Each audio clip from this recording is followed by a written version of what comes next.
La fiction française a clairement le vent en poupe. Difficile de ne pas se laisser emporter par les scénarios ambitieux du Secret d'Élise ou de La Mante.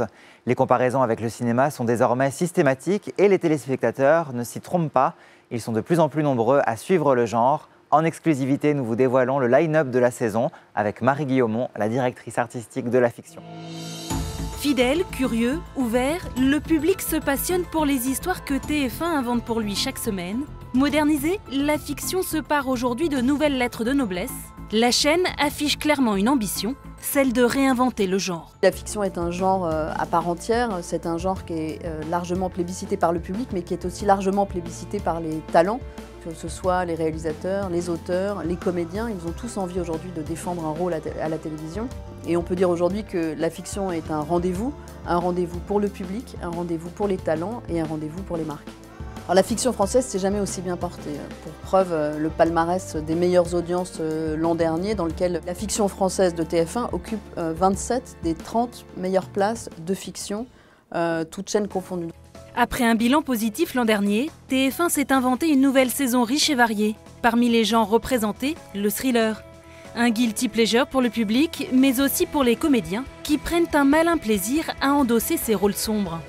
On a ouvert cette saison avec La Mante, une mini-série très événementielle, un thriller très noir avec Carole Bouquet, Fred Testo et Jacques Weber. Et cette série était plébiscitée par le public. Je crois qu'on a rassemblé plus de 900 000 téléspectateurs en replay, ce qui était un chiffre extrêmement satisfaisant. On va évidemment continuer avec des mini-séries événementielles. Le public de TF1 découvrira bientôt Insoupçonnable. Insoupçonnable, c'est l'adaptation de The Fall, une série anglaise avec Gillian Anderson. Et c'est Emmanuel Seigné qui reprendra le rôle de Gillian Anderson avec Melville Poupeau, Claire Kem et un casting incroyable pour une mini-série de 10 x 52 minutes extrêmement haletante.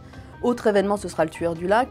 C'est un polar thriller autour d'un tueur en série qui sévit dans la région d'Annecy. On vient de terminer aussi le tournage et le montage d'une mini-série de 6 x 52 minutes. Là, on est dans un vrai thriller. Ça s'appelle Les Innocents, avec Tomer Sisley, Odile Villemain et Olivier Marchal. TF1 se veut miroir de la société, mais d'une vraie société dans toute sa richesse et diversité. Pour la mettre en lumière, la chaîne s'applique à la mettre en image au travers de ses fictions. Le genre de la comédie dramatique s'y prête particulièrement. Les Bracelets Rouges, c'est une comédie dramatique qui raconte la vie d'enfants malades dans un hôpital. Alors, contrairement à ce qu'on pourrait imaginer, c'est pas du tout un sujet glauque et anxiogène. C'est vraiment une série qui raconte la vie, qui raconte l'amitié, qui raconte l'amour de ces adolescents. Et c'est, je pense, une des plus jolies séries qu'on présentera cette année au public de TF1. Et c'est une série qui aura une suite puisqu'on est déjà en train d'écrire une saison 2 des Bracelets Rouges. C'est une série qu'on a présentée en avant-première à La Rochelle. La Rochelle qui est l'événement de fiction française chaque année. On a aussi présenté un unitaire qui s'appelle Mention particulière qui a reçu le prix du meilleur espoir et le prix du meilleur scénario. C'est un unitaire qui raconte comment une jeune fille trisomique passe le bac. C'est une histoire absolument poignante, en même temps drôle et touchante. Et ce sera un grand événement. TF1, c'est aussi une histoire de fidélité, symbolisée par un portefeuille de séries emblématiques. Plébiscité par un public fidèle et souvent très familial, Joséphine, Camping Paradis, Une famille formidable, Clem, Alice Nevers et Section de recherche seront toujours au rendez-vous. À leur côté, de récentes créations, renouvelées pour une deuxième saison. On a mené depuis 2 ans une politique de pilote qui nous a permis de tester de nouveaux héros. Donc le public découvrira 8 épisodes de Munch avec Isabelle Nanty.